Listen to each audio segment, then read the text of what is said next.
காலைதோறும் தேவனுடைய கிருபைகள் புதிதாக இருக்கிறது. हर प्रतिदिन की सुबह में परमेश्वर की कृपा नया है। அவர் உங்களை அதிகமாய் நேசிக்கிற தேவன். और परमेश्वर आप सभी को जो है अधिकतर प्रेम करने वाले पिता है। அவர் உங்களை நேசிக்கிறதோடு மாத்திரமல்ல, அவர் அவரை நீங்கள் அறிந்து கொள்ளும்படி அவர் தன்னையே உங்களுக்காக திறந்து கொடுத்திருக்கிறார். वह सिर्फ आपसे प्रेम केवल नहीं करते हैं, उनके बारे में जानने के लिए जो है द्वार को खोले हैं। தேவனை அறிகிற அந்த அறிவை பெற்றுக்கொள்வதற்கு அவர் அந்த வாசலை நமக்கு திறந்திருக்கிறார். परमेश्वर को जानने के लिए जो एक द्वार है उसको परमेश्वर ने खोले हैं। என்னதான் தேவதூதர்கள் பரலோகத்திலே தேவனுக்கு அருகில் இருந்தாலும் தேவனை அவர்களாலே தேவனை அறிகிற அறிவை அவர்களால் அடைய முடியாது. चाहे स्वर्गदूत जो है परमेश्वर के संग स्वर्ग में रहने से भी परमेश्वर का जानने का जो ज्ञान है वह ज्ञान को जो है स्वर्गदूत नहीं पाए। எப்படி மனிதன் மிருகங்கள் எல்லாருமே இந்த பூமியில ஒன்னாதான் வாழ்றோம்.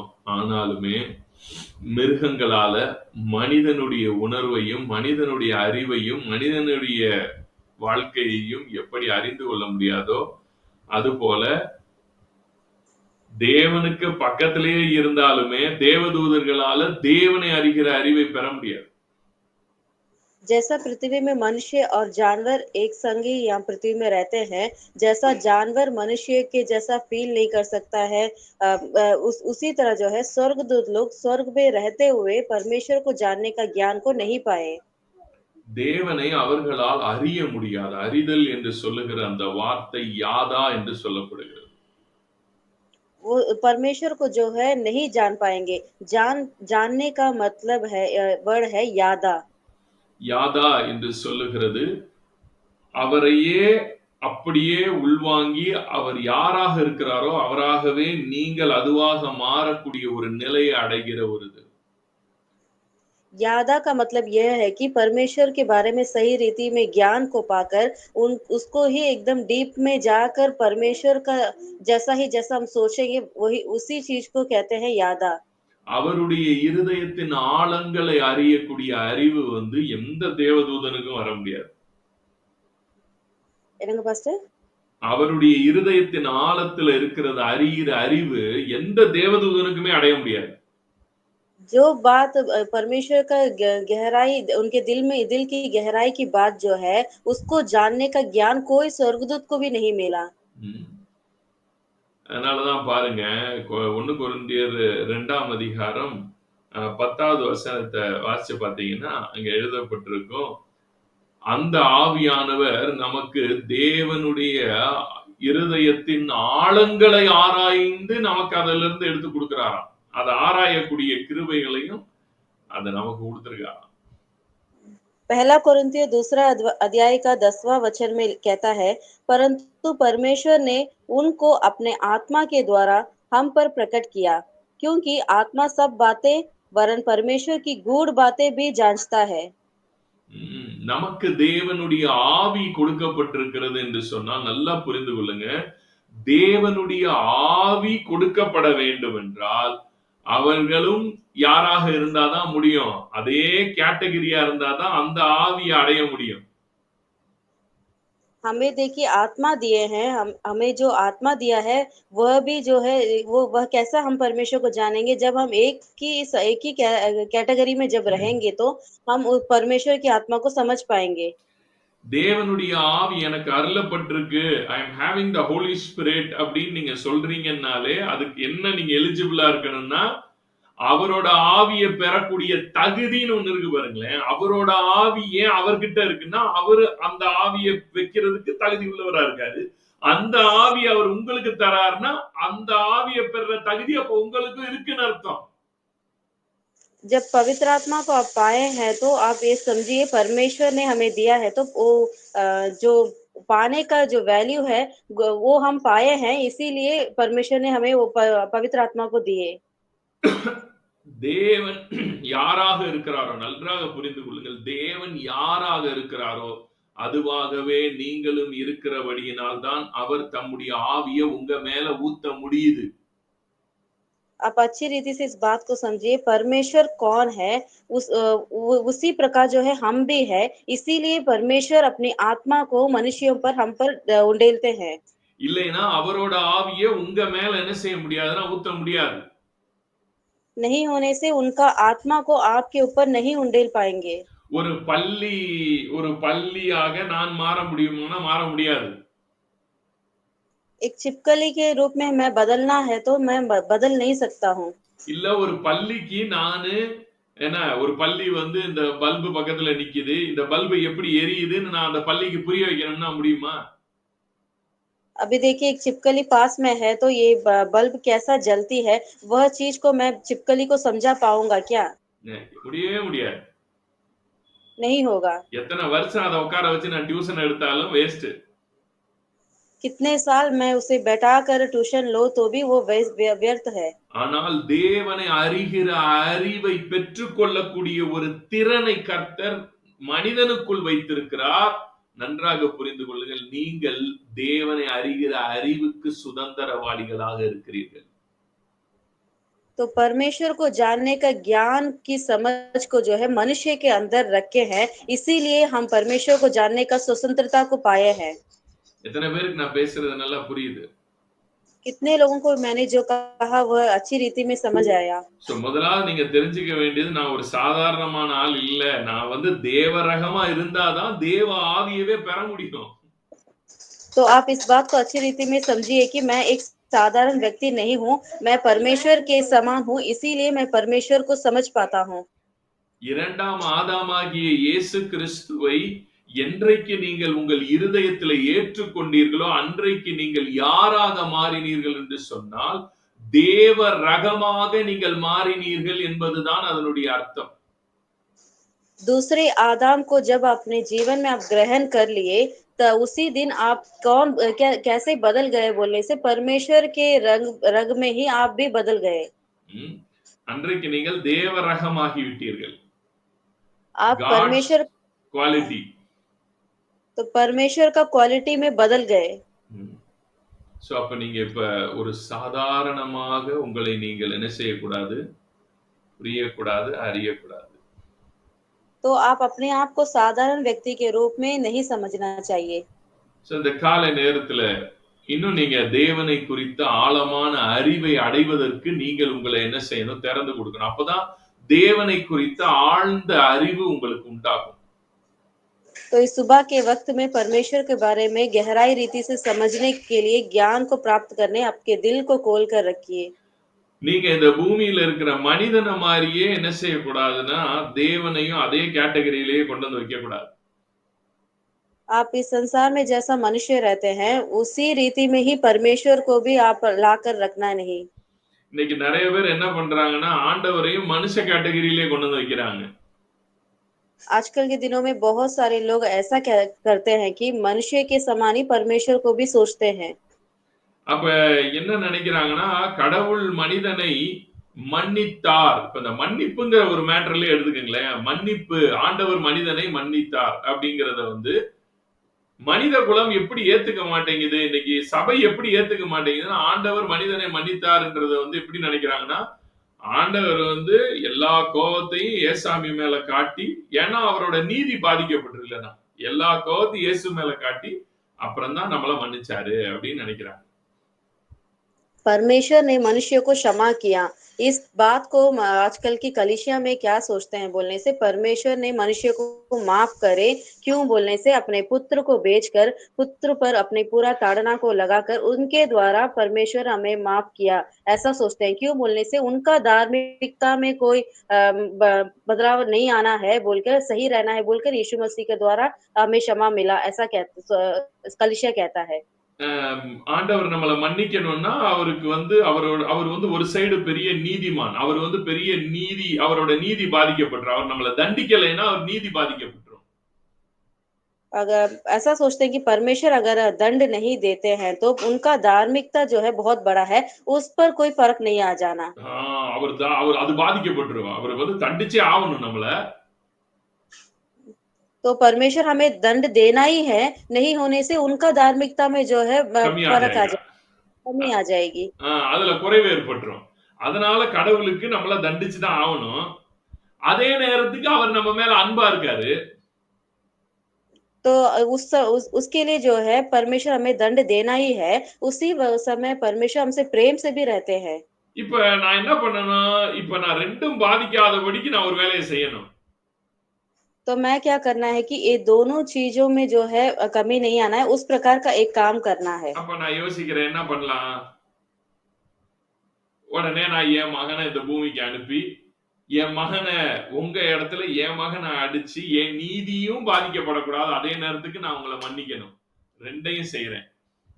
तो परमेश्वर ने ऐसा सोचा ठीक है अपने पुत्र को ही भेजकर मेरा धार्मिकता में भी कोई कमी आना नहीं है और उनको भेजने के द्वारा मैं इस संसार में प्रेम को भी दिखाता है, ऐसा सोचे परमेश्वर ने। சோ ஆண்டவர் தன்னுடைய கோபத்த எல்லாம் தன் குமாரன் மேல வச்சுட்டு, அவர அடி அடின்னு அடிச்சு, அவரோட நீதியும் பாதிக்கப்படக்கூடாது. அதே நேரத்துக்கு நம்மள பனிஷ் பண்ண வேண்டிய இடத்துல இயேசுவ பனிஷ் பண்ணிட்டாரு.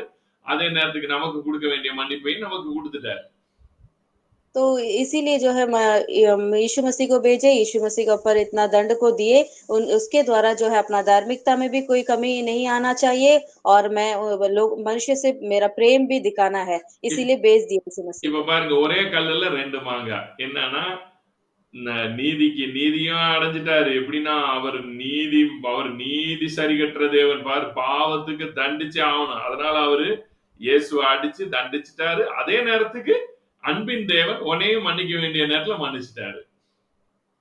तो परमेश्वर देखिए एक ही चीज को कर दोनों काम को प्राप्त कर लिए कि अपने धार्मिकता में भी कोई कमी आने नहीं दिया, उसी वक्त मनुष्य को जो क्षमा करना था वह भी कर दिया यीशु मसीह को भेजकर। இததான் நம்ம ஆளுங்க சொல்லுவாங்க, ஒரே கல்லுல 2 மாங்கா. ஏக் பत्थर में दो आम. इसी को जो है तमिलियंस जो बोलते हैं कि एक ही पत्थर पर दो आम। आम को मार के गिरा दिया. एक पत्थर में 2 आम मार के गिरा दिया. एक ही पत्थर में जो है दो आम गिरा दिए। ஆ, புரியுதா? சோ, அ இததான் இன்னைக்கு காலாகாலமா சபை நம்பிக்கிட்டு இருக்கு. நம்மளும் நம்பிக்கிட்டு இருக்கோம். ஏன்னா, நம்ம மனுஷன் மாரியே ஆண்டவரையும் நெனைக்கிறோம். என்னன்னா, इसी को जो है தண்டிப்பு தான் கர்த்தருடைய நீதின்னு நெனைக்கிறோம். தண்டனை குடுக்கிறதுக்கு பேர் தான் நீதின்னு நெனைக்கிறோம். इसी को जो है कलीसिया भी विश्वास करती है और हम भी समझते थे कि परमेश्वर का दंड देना ही धार्मिक है। மனிதனை தேவன் தண்டிக்க வேண்டும் என்பது ஆண்டவருடைய நீதி அல்ல. அத நல்லா புரிஞ்சுக்கொள்ளு. परमेश्वर को दंड देना परमेश्वर का धार्मिक नहीं है, यह बात को आप अच्छी रीति से समझिए। தண்டனை என்பது மனிதன் உண்டாக்கின நீதி. दंड बोलने से मनुष्य बनाया वाला धार्मिक काम है। பனிஷ்மென்ட் அதாவது ஒரு தவறுக்கு பனிஷ்மென்ட் தான் வந்து ரெமிடி அப்படிங்கிறது மனிதன் உண்டாக்கின நீதி. एक गलत के लिए दंड देना यह जो है मनुष्य बनाया वाला लॉ है। இது தேவனால் உண்டாக்கப்பட்ட நீதி இல்ல. यह परमेश्वर के द्वारा बनाया वाला धार्मिक नहीं है। இது தேவன் உண்டாக்கின நீதி அல்ல. ஏன் அப்படி சொல்றேன்னா, यह परमेश्वर नहीं बनाया, क्यों मैं ऐसा कहता हूँ बोलने से? மனிதனுக்கு வேற வழி கிடையாது. மனுஷன் வந்து எதையுமே ரெஸ்டோர் பண்ணக்கூடிய பவர் மனிதனுக்கு இல்ல. मनुष्य को जो है एक शक्ति नहीं है कि इन बातों को प्राप्त करने के लिए। ரெஸ்டோர்னா மறுபடியும் மறுசீரமைக்கிறதற்கு. அதாவது ஒரு விஷயம் கெட்டு போச்சு. ஒரு விஷயம் தவறாய் போச்சு. தவறாய் போனத மறுபடியும் சரி செய்து அத பழைய நிலைக்கே கொண்டு வரக்கூடிய பலன் வந்து மனிதனுக்கு கிடையாது. तो मनुष्य को जो है यह बल नहीं था कि रिस्टोर करने का जो चीज उस लोग को लिए है या उसको बिगड़ गया? हाँ। दोबारा प्राप्त करने का वो जो क्वालिटी जो है उनके पास नहीं था।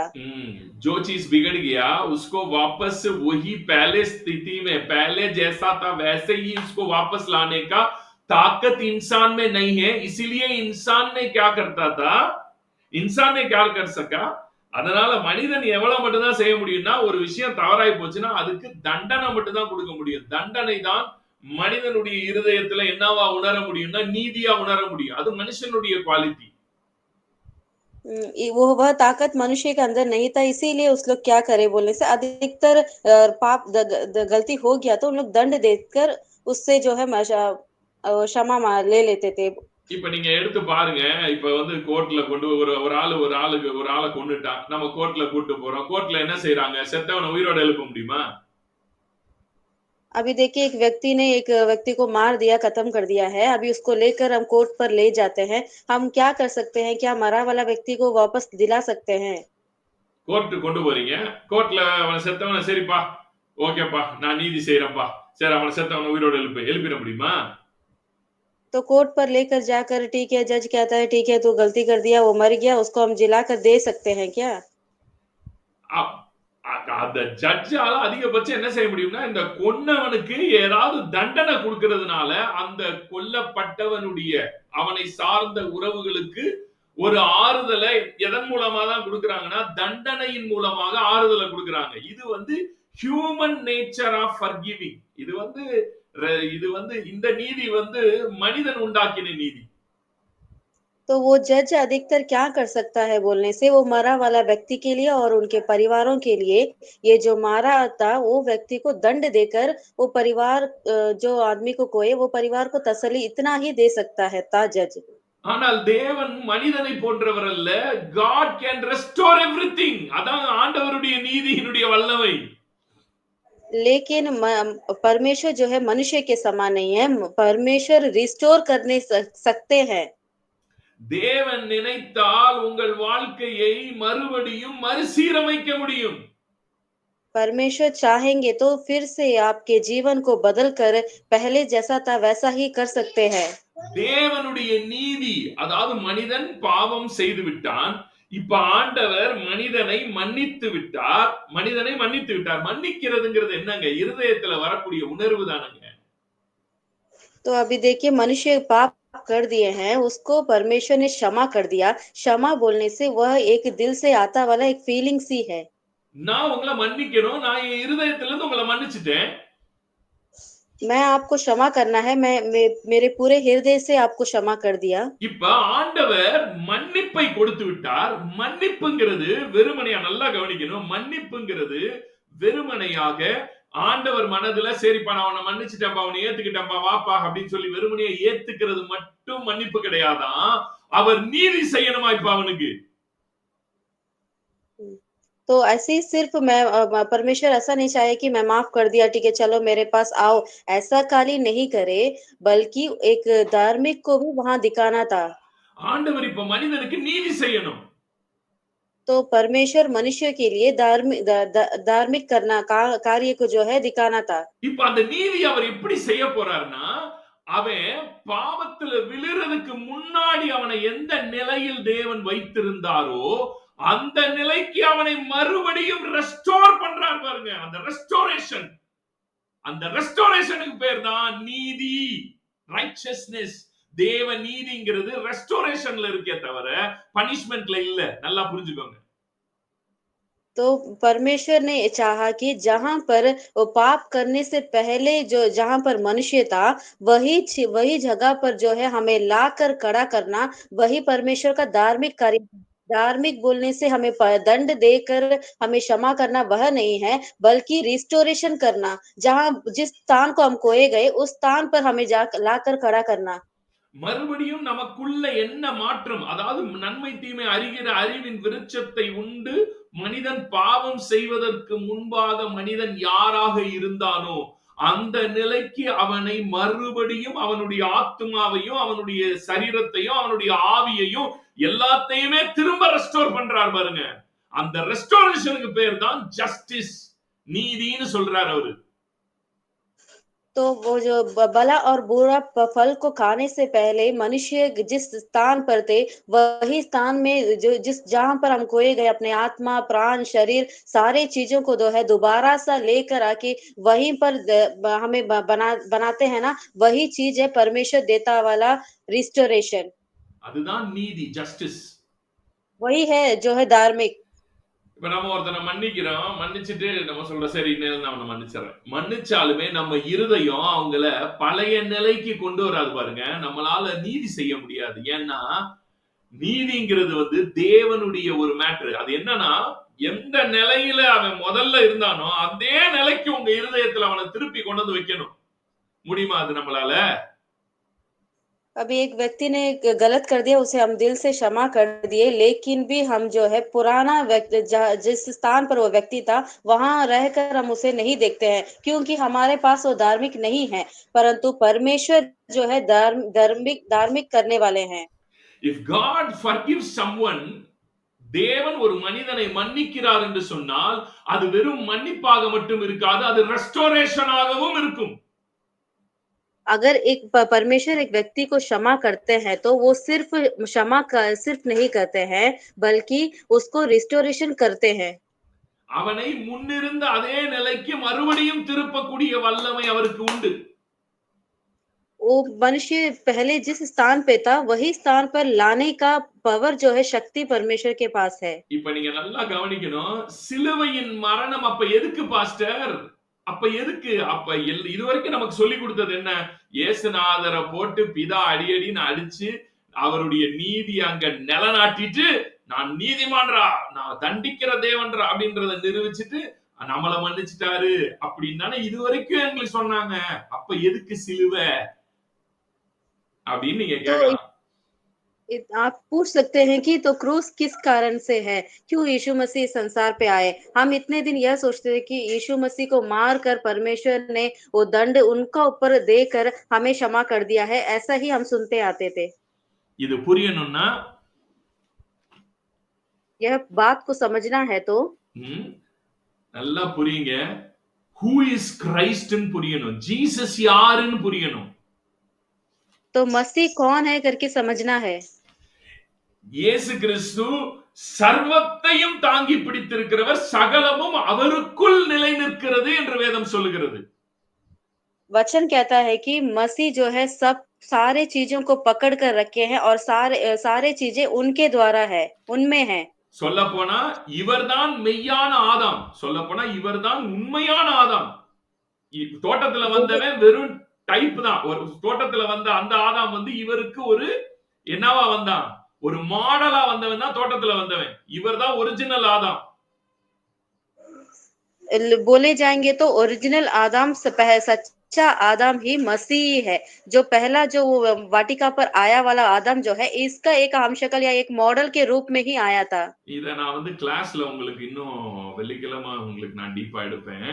இப்ப ஃபுல்லா என்னால எடுக்க முடியாது. வசனங்கள நான் ஜஸ்ட் அப்படியே சொல்லிட்டு போறேன். ஏன் இயேசு கிறிஸ்து மரிக்கணும் அப்படின்றத மட்டும் சொல்றேன்.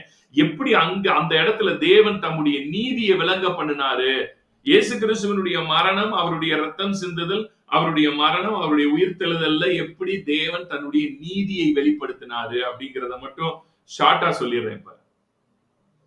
क्यों वहां पर परमेश्वर ने अनुमति किया कि यीशु मसीह का लहू बहाना और इन सारी चीजों को मैं एक शॉर्ट रूप में बता देता हूँ। சகலமும் அவருக்குள் தான் சிருஷ்டிக்கப்பட்டிருக்கு. சகலமும் அவருக்குள்ள தான் இருக்கு. सारे चीजें मसीह के द्वारा ही उत्पन्न किया गया है, सब उन मसीह में है। அவர்தான் ஆதாம். वही आदम भी है। அவருக்கு என்னெல்லாம் நடக்குதோ அது எல்லாமே நமக்கும் நடக்கும். जो चीजें उनमें होगा, वो सारी चीजें हम में भी होगा। நல்லா கவனிக்கணும். இப்ப அவர் மரணத்தை சந்திக்கும் போது நல்லா கவனிக்கணும். இப்ப அவர் மரணத்துக்கு உட்படும் போது जब वह मृत्यु को जब देखे तब அவர் மரணத்துக்கு உட்பட்ட போது மரணம் அவருக்குள் மரிக்கிறது. ஏன்னா அவர்தான் சர்வத்தையும் பிடிச்சிருக்கிறாரு. அவர்தான் சர்வத்தையுமே ஆண்டு கொண்டிருக்கிறார். சகலமும் அவருக்குள்ள இருக்கு. அவர் இப்ப மரணத்துக்கு உள்ள போகும்போது நல்லா கவனிக்கணும். மரணம் அவருக்குள் என்ன ஆகுதுன்னா தன்னுடைய வல்லமையை இழக்குது. மரணம் என்கிற முதல் ஆதாம் இந்த பூமியில மனிதன் மேல கொண்டு வந்து வச்ச அந்த மரணத்தினுடைய வல்லமையும் மரித்து போகுது. மரணம் தன்னுடைய வல்லமையை இழக்குது அந்த இடத்துல. ஏன்னா சர்வத்துக்கும் சுதந்திரவாளி, சர்வத்தை ஆண்டுகிட்டு இருக்கிற அவரே மரணத்துக்கு உள்ள போகும்போது மரணத்தை அவருடைய மரணத்தினாலே அழித்து அப்படின்னு அதனாலதான் போட்டிருக்கு. तो देखिए, अच्छी रीति में समझना चाहिए ये बात को कि सारे चीज़ें मसीह के द्वारा उत्पन्न हुआ, सब उसी में है। इसीलिए जब मसीह जो मृत्यु की ओर गए, मृत्यु के अंदर जाते वक़्त मृत्यु को जब वो महसूस किया, तो मृत्यु का बल को वहाँ पर मृत्यु को देता है। इस ம். बात को आप समझना चाहिए। சோ மரணத்தை அவருடைய மரணத்தினாலே அழித்தாராம். उनके मृत्यु के द्वारा ही जो है जयवंत पाए। சோ நல்லா கவனிக்கணும் அத. ஏன் அவருடைய மரணம் எப்படி மரணத்துக்கே மரணத்த குடுக்குது? எப்படி அது? उनका मृत्यु जो है मृत्यु को कैसे उस पर जयवंत हुआ मृत्यु को कैसा? ही कैसे मार डालता? उनका मृत्यु मृत्यु को ही मृत्यु लेके आता है. அவருடைய மரணம் மரணத்துக்கே மரணத்தை கொண்டு வருகிற வல்லமை உடையது. उनका मृत्यु जो है मृत्यु को ही अंत कर देता है। उस ம். प्रकार का शक्तिशाली था मसीह का मृत्यु। சோ மரணத்தை அழிக்கும்படி அவரே ஏன்னா சகலமுமே அவருக்குள்ளதான் இருக்கு. இப்ப அவர் அந்த மரணத்துக்கு உட்படும் போது அந்த மரணம் என்கிற பிரமாணமே என்ன ஆகுதுன்னா அந்த இடத்துல அந்த பிரமாணமே உடைக்கப்படுது. அந்த तो பிரமாணத்தை सारे அவரே உடைச்சு அந்த அந்த அந்த மரணத்தையே இல்லாம ஆக்குறாரு அந்த இடத்துல. तो सारे चीजें मसीह के द्वारा है, इसीलिए वहां पर मृत्यु को जब परमेश्वर ने उसके भीतर गए, तो मसीह क्या करे, मृत्यु को ही वहां पर खत्म कर दिए। मृत्यु का प्रमाण जो था वहां पर ही खत्म हो गया। அதை அவர் பிரேக் பண்ணணும்னா அந்த மரணத்துக்கு உள்ள இந்த மரணத்துக்கு அதிகாரியே அந்த மரணத்துக்கு இந்த இந்த இந்த- இந்த மரணத்துக்கு அதிகாரின்ற பாருங்க இந்த மரணத்தினுடைய இந்த சர்வத்தையும் தாங்கி பிடிச்சிருக்கிறவரே அதுக்குள்ள போறாரு. அதுக்குள்ள போகும்போது ஆட்டோமேட்டிக்கா மரணமும் மரிக்கிறது அந்த இடத்துல. सारे चीजों को पकड़े वाले यीशु मसीह खुद ही जब उस मृत्यु के अनुभव में जाकर ही मृत्यु को जो है अंत करे। எத்தனை பேருக்கு புரிஞ்சது? இது கொஞ்சம் டஃப் தான். कितने लोग समझ पाए, ये बात जो है थोड़ा कठिन ही है। இது புரியுறது. நீங்க நல்ல புதிய ஏற்பாடை வாசிச்சீங்கன்னா இது உங்களுக்கு நல்லா புரியும். ஏன் அவருடைய மரணத்தினால அவர் மரணத்தை அழிக்கணும்? அவருடைய மரணத்தினால மரணத்தை அழித்தாருன்னு இருக்கும். அது ஏன் அப்படி சொல்லப்படுது அப்படிங்கிறது அப்பதான் உங்களுக்கு புரியும். ஏன்னா சர்வத்தையும் தாங்கி பிடிச்சிருக்கதே அவர்தானா? அவருக்குள் தான் எல்லாமே இயங்குதான். அப்ப மரணமும் எங்கதான் இயங்குது? அவருக்குள்ளதான் இயங்கிட்டு இருக்கு. ஏன்னா எல்லாத்தையும் ஹோல்டு பண்ணி பிடிச்சிருக்கதே அவர்தானா? கொலோசைன்ஸ் சாப்டர் 1 கொலோசையர் 1ஆம் அதிகாரம் 15ஆம் வசனம் வாசிமா. சீக்கிரம் டைம் ஆகுது. Colosseum 1 pastor 1:15 Wasima. 1:16 இருந்து வாசி. டைம் ஆகுது. कोलोसियंस पहला अध्याय का 16 वचन से पढ़ती हूँ। क्योंकि उसी में सारी वस्तुओं की सृष्टि हुई, स्वर्ग की हो अथवा पृथ्वी की, देखी या अनदेखी, क्या सिंहासन, क्या प्रभुताएं, क्या प्रधानताएं, क्या अधिकार, सारी वस्तुएं उसी के द्वारा और उसी के लिए सृजी गई है।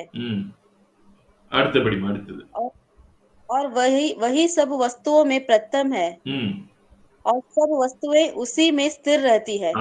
இப்ப சகலமுமே அவருக்குள் தான் ஸ்திரத்தா. சகலமும் நீங்க பாக்குறது, கண்ணால பாக்குறது, பார்க்காதது எல்லாமே சர்வமும் எல்லா பிரமாணங்களும் அவருக்குள் தான் நிலைநிக்குது.